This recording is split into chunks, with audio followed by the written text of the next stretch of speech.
Ladies and gentlemen, K Kim here. Welcome to the daily update. I hope you guys had a good day trading today. Market is pretty much flat here. As you can see, S&P is flat. It was up around 0.2, 0.3 or so throughout the day, but looks like there was quite a bit of fluctuation on the last hour. We'll talk about that. So pretty much all across the board, flat day. We did see the Russell 2000 up about 0.5% at close. I think energy sector was also up. I'm not sure what was the closing price, but slightly up. But everything else kind of flat day, slightly little red or slightly green kind of day here. So let's try to figure out what we can expect going into tomorrow. So it looks like this is 1, 2, 3, 4, 5, 6. So it looks like this is where we closed yesterday, right there. You see that little candle. We talked about this breaking above this pivot level there, right? And this is where it closed. We marched higher yesterday, and looks like we opened flat, and we did see a pretty nice march on the first hour. So I think that was about 0.2, 0.3% move there, and then looks like second hour it dipped, but got back up. And then we were not able to see a follow through to the upside. Instead, we did see some weakness on the third hour, and that continued on the fourth hour until the price discovered my short-term moving average, right? We've been kind of following that short-term moving average here, here, here. So on the fifth hour, we did see some buyers show up in that vicinity where my short-term moving average is residing. We saw a push, shaved top, and on the last hour, we continue to push. At one point, we even cleared this resistance there, the micro-term resistance, and then all of a sudden, it dropped, kind of kept dropping here, and then it came all the way back down. Actually, I think it was negative at one point, at its lowest, negative 0.3% or 0.4%, right? Down for the day when the spider was down here. And now, when I zoom out, you will see what this line is. And that's the level we found support. And then price gone back up.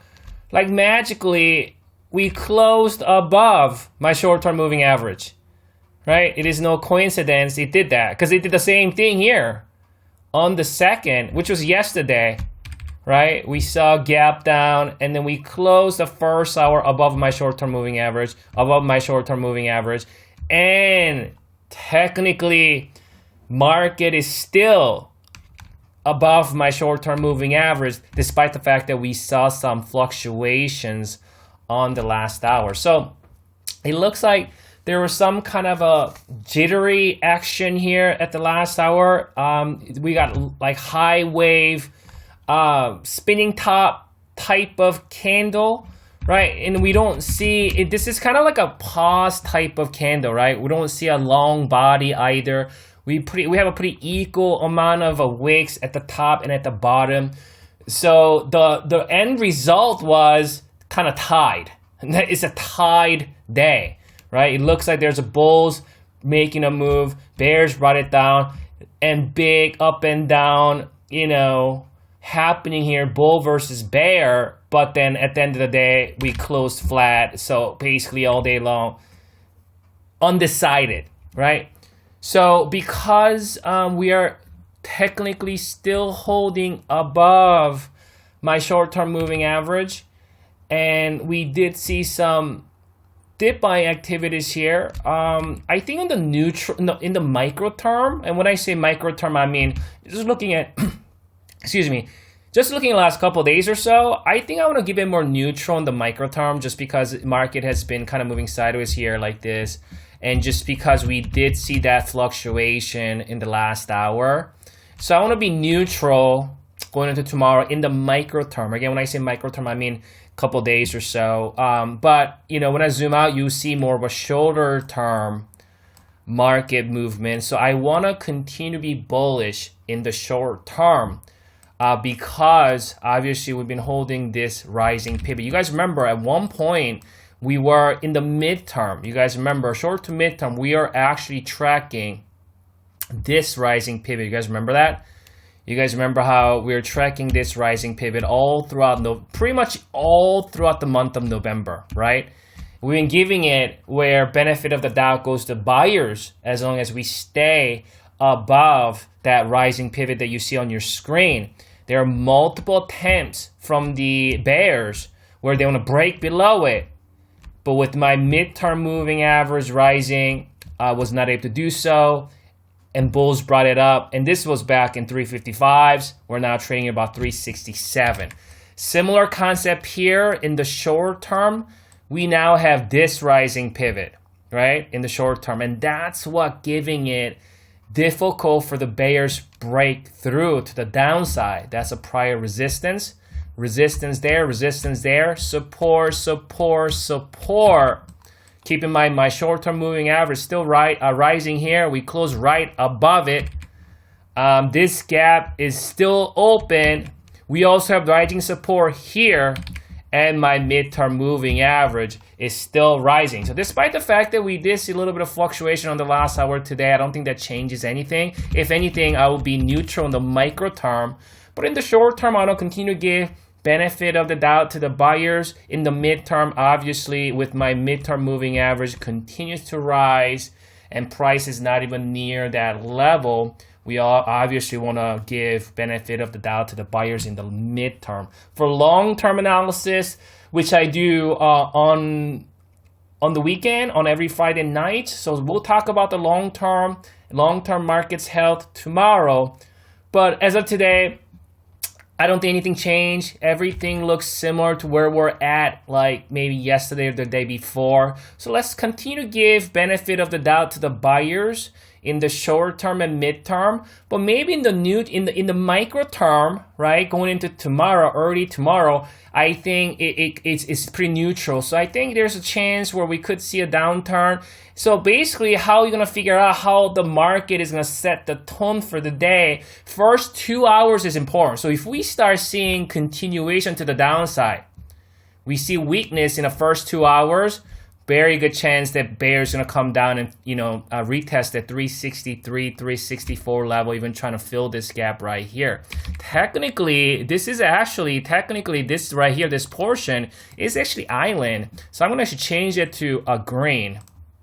I remember I saw that when that happened, I just never bothered to draw that in. So there's a reason why this box is green, because you see there's a gap down. Can you see this? This is where the market closed back in November 30th or 29th and 30th.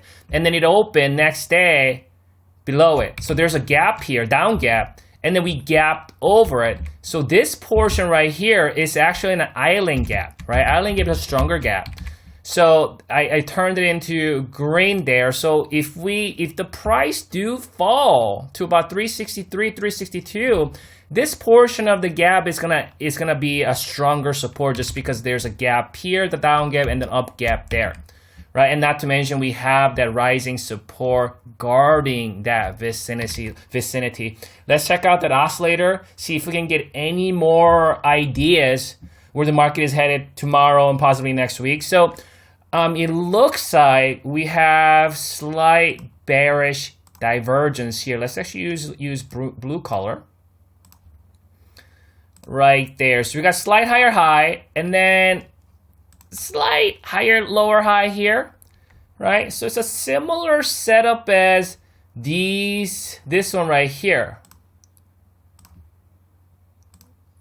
So right there. So we got this slight higher high, slight higher high, but on the oscillator we got lower high, lower high. Keep that in mind, even though we did see that 65-minute bearish divergence back in, I don't know, November 27th, it looks like market that didn't dismantle the uptrend. We did see about 1% correction at best, right? Or 1.1% in a closing basis. So, and then you see that we saw that little bearish divergence on that 65-minute. This thing came down, find support. We talked about how potentially this market prematurely bouncing instead of coming all the way back down. That's what bears needed to do. Bears need to make sure you keep pushing to the bottom of its band. Instead, you keep, what happens is you keep yourself vulnerable when the oscillator is elevated, because what it tells us, because this oscillator is meant to oscillate back and forth at the top and at the bottom of its band.